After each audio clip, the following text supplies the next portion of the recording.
So, the stock market's hitting new highs, but let's be honest, your wallet is probably feeling the squeeze. What is going on?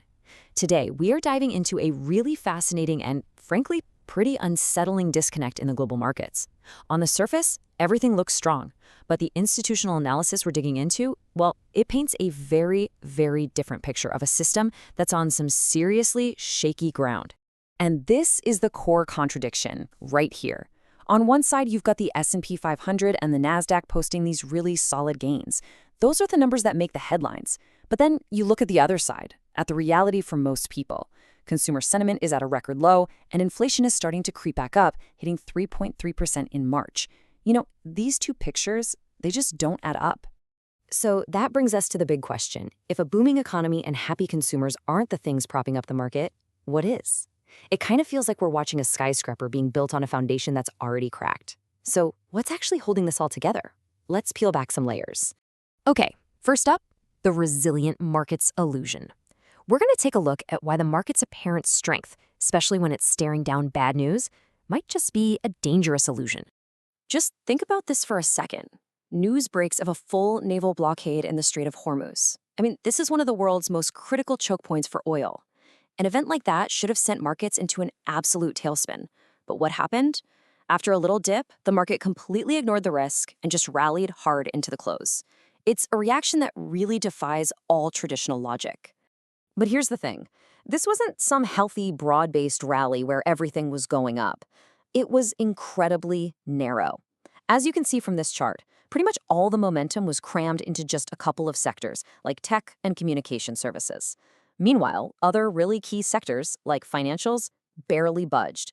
That tells you the strength wasn't lifting the whole market. All right, Section 2, conflicting economic signals. This is where we really start to see that growing divide between Wall Street and the real economy. This is what analysts are calling a K-shaped reality, where different parts of the economy are moving in completely opposite directions. Inflation is roaring back, and it's being driven by a huge spike in energy costs that just hammers everyone's wallet. So no surprise, consumer sentiment has totally collapsed. And yet, the giant corporations in the S&P 500 are still expected to post incredible profit growth. Consumers are hurting, but a handful of huge companies are absolutely thriving. And Goldman Sachs' latest earnings report just captures the split personality perfectly. On the one hand, their trading and M&A desks were just on fire, putting up huge numbers. But look over at the warning sign on the right. They set aside $315 million to cover loan defaults they expect to happen. That's double what analysts predicted. That is a massive red flag that they see serious trouble brewing for borrowers down the line. And here is a really critical behind-the-scenes piece of this puzzle. For the last couple of years, the banking system had this multi-trillion-dollar cash cushion. It's known as the Fed's reverse repo facility. Well, that number you see on your screen, just $227 million, that's all that's left. That safety net, it's almost completely gone. Now, why is that so important? It means the system's main safety net, the buffer that was there to absorb shocks and stress, has been taken away. The financial system is now basically operating with a much, much smaller margin for error, which makes it far more vulnerable the next time something goes wrong. So if it's not a strong economy and the system's liquidity buffer's gone, what is this hidden engine that's driving the market higher? Well, according to this analysis, the answer has less to do with human investors and a lot more to do with machines.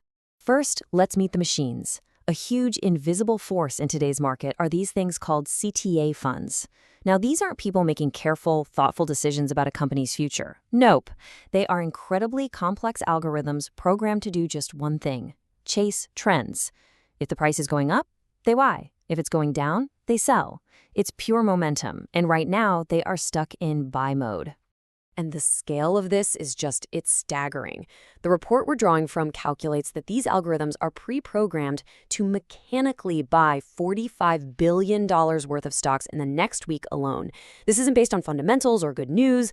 Their code is triggered by things like sustained positive price action or falling volatility. It's just a massive automated wave of buying that's pushing the market higher almost no matter what's happening in the real world. The second mechanical force is something called a gamma squeeze, and it's being supercharged by this frenzy in zero data expiration options. It's a bit complex, but here's how it works. As a stock price goes up, dealers who sold options against it are forced to buy the actual stock to cover their risk. This buying pushes the stock even higher, which then forces them to buy even more stock. You can see how this becomes a powerful, self-reinforcing upward spiral. So the really crucial takeaway here is that we're not watching a rally that's built on human belief in the economy. What we're seeing is a fragile structure built on the cold, hard logic of automated trading systems that are mechanically forcing the market to go up. Now that we've seen this hidden engine at work, let's get to the report's final verdict and the very serious warning it contains for all investors. The report uses this really powerful metaphor to sum up its conclusion. This mechanical buying has built these beautiful sandcastles. But remember that liquidity buffer we talked about? Well, that tide is now going out. And when it's gone, these fragile structures simply won't be able to stand up against the real, powerful waves of a weakening economy. And so the report's final verdict is crystal clear: neutral to bearish. The recommendation is that this is not a rally you should be buying into. Instead, it's a rally to sell into, a moment of artificial strength that should probably be used to reduce risk. But the report goes one step further. It points to a potential black swan, one of those hidden, unpredictable, but high-impact risks that it believes the market is completely ignoring right now. And that risk? It lies right here, in the enormous and largely unregulated world of private credit. The theory goes like this. Sustained high interest rates finally cause all these heavily indebted zombie companies to start defaulting. The private funds that lent them billions of dollars will suddenly face massive losses. And because this market is so opaque, so murky, the shock could suddenly spread to the entire regulated financial system, creating a domino effect a lot like what we saw with subprime mortgages back in 2008. So where do we go from here with all this complexity? The report highlights one single crucial data point that everyone should be watching in the days ahead.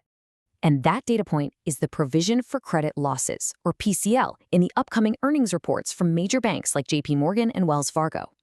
Remember that warning sign we saw from Goldman Sachs? This number right here will be the canary in the coal mine. It's going to tell us if that rot is spreading and becoming a system-wide problem. So let's just boil it all down, shall we? The market's strength is an illusion. It's being driven by machines in a dangerously fragile system where the liquidity safety nets are gone. And all the while, a potential black swan event is quietly building in the shadows of the private credit market.